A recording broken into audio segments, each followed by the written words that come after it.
Девочки, всем привет! Сегодня буду печь кексы.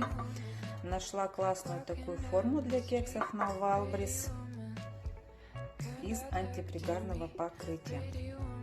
Для кексов я приобрела вот такие вот одноразовые бумажные формы. В наборе их идет 100 штук, хватает их очень надолго. И кексы с такими формами получаются как магазинные, даже лучше магазинных.